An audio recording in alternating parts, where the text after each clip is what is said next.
globalization will influence tax policy. Now, typically, governments struggle to keep pace with markets because, you see, markets move, but governments can't move with the markets. Governments are national and the markets are international. And the governments of today can't rely like they did in the past on exchange controls or regulatory controls or the capital markets or technology as barriers to cross-border activities. So whilst corporates are globalized, tax authorities are distinctly localized. So clearly governments must raise the revenues like they did in the past, not just to meet the demands, the social demands of the people.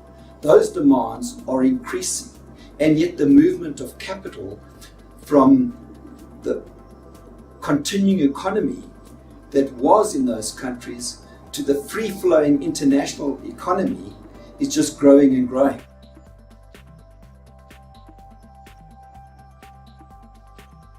How can the government out there compete for a fair share of the tax pie in an entirely open economy?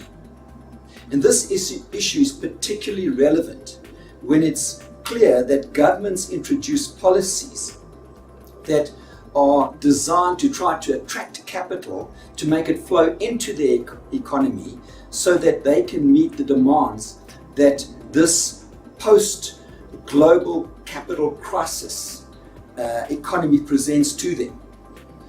In addition, it's particularly relevant that in many cases there's a massive shift in the particular kind of influences that the economies are facing.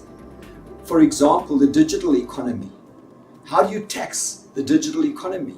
Someone might develop a program in their garage, ask that it's distributed through Silicon Valley, and its product or a service is sold through a country, someone in Australia, which is far away from where that product was developed. Where's the value add? It's very, very difficult in this economy to introduce taxes on something like that.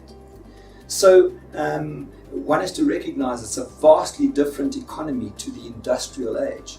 On top of that, most balance sheets today, I would suggest, have most of the value attracted or attributable to intangibles. And those intangibles are protected in different countries. And that presents another challenge for government.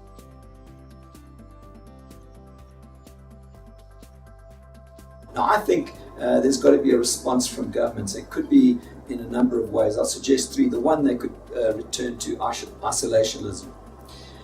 What that means is they say, I'll try and close my borders. I'll try and stop this economy from flowing outwards. That's not going to happen.